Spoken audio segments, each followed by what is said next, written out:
British রাজনীতিতে প্রধানমন্ত্রী বদল হয়েছে একের পর এক, কিন্তু 10 নম্বর ডাউনিং স্ট্রিটে পরিবর্তন হয়নি কেবল একজনের। তিনি কোনো মানুষ নন, বরং ডাউনিং স্ট্রিটের বিখ্যাত ট্যাবি বিড়াল ল্যারি।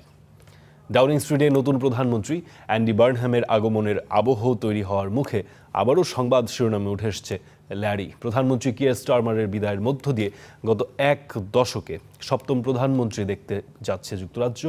তবে এই রাজনৈতিক পালাবদলের মাঝেও নিজের স্থায়িত্ব বজায় রেখে ল্যারি এখন ব্রিটিশ রাজনীতিরই এক অনন্য প্রতীকে পরিণত হয়েছে। ২০ বছর বয়সী বিড়াল ল্যারি ব্রিটিশ প্রধানমন্ত্রীর সরকারি বাসভবন 10 নম্বর ডাউনিং স্ট্রিটের চিফ মাউসারের দায়িত্ব এটির। আবারও ডাউনিং স্ট্রিটের দরজায় নতুন প্রধানমন্ত্রী অ্যান্ডি বার্নহামের অপেক্ষায় থাকতে দেখা গেছে বিড়াল ল্যারিকে। গেল এক দশকে ডাউনিং স্ট্রিটে 7 জন প্রধানমন্ত্রীর দেখা পেল ল্যারি।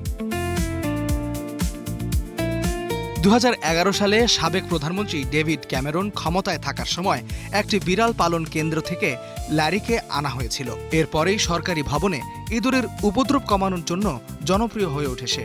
সেজন্যই আনুষ্ঠানিকভাবে চিফ মাউসার টু দ্য ক্যাবিনেট অফিসের মর্যাদা দেওয়া হয় বিড়ালটিকে। তবে সময়ের পরিক্রমায় কেবল ইঁদুর শিকারের দায়িত্বেই আটকে থাকেনি ল্যারি।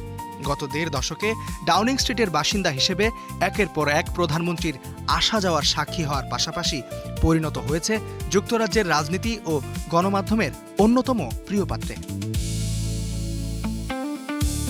এদিকে গ্রেটার ম্যানচেস্টারের সাবেক মেয়র অ্যান্ডি বার্নহাম এক দশকে ব্রিটেনের সপ্তম এবং ল্যারির মেয়াদেও সপ্তম প্রধানমন্ত্রী হিসেবে দায়িত্ব গ্রহণ করেছেন।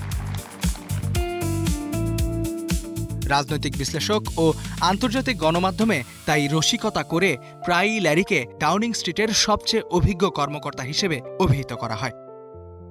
ইস্তিহাদুল মাহমুদ, স্টার নিউজ।